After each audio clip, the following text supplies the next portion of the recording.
I remember going into the supermarket and looking for some chicken, and the chicken not being wrapped and being right in a fridge, all touching each other, skin on skin. I also remember checking the milk aisle and having the milk being all up for display, and all the bottles, they were already expired.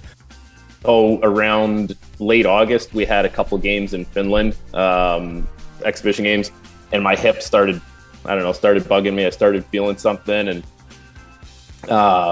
ended up telling the doc, like, hey, like, something's going on with my hip. We got to get it figured out. He goes, okay. He goes, listen, 7 days, then, we'll get you ready to play. I said, yeah, okay. I don't know if it's going to take 7 days, but like, we'll do our best. So then on the fifth day, he comes up to me, goes, hey, you got to skate today. I had a tear in my back. This is actually I have to tell the story, but I had a tear in my back in one of the games. I kept playing, but they kept giving me needles. You know how in Russia they just like, here's some vitamins, and this is recovery. I'm in so much pain at this point that I'm like I can't move. I'm like crying, spasming. They bring in like this Russian doctor. It's like, oh, we have Russian doctor at game, very, very famous Russian doctor.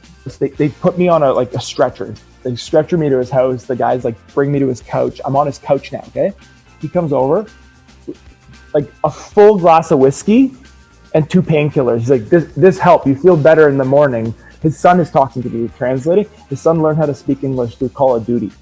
I stayed there for 3 days. Okay, I stayed there for 3 days on his couch. His wife made me like breakfast, lunch, and dinner.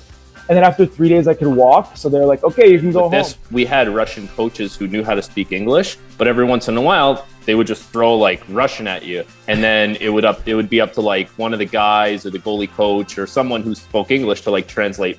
Успокаиваться на этом нельзя. Пятый матч, он будет очень сложный. Но команда, ребят, в одинаковом.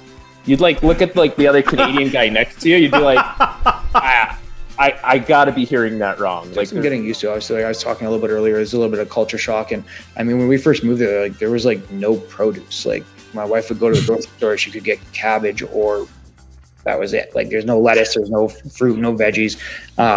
So you definitely have to like kind of get used to it. But again, as like I was saying earlier, like the city was like growing and like getting better each year. Like the first year, couldn't get produce. By year 5 or 6, there was a Ritz-Carlton built. Like, there's a St. Regis hotel. So like it's come a long way over the time we were there. And so wait, now, you went from cabbage to a Ritz-Carlton. Yeah, in 5 years. Yeah.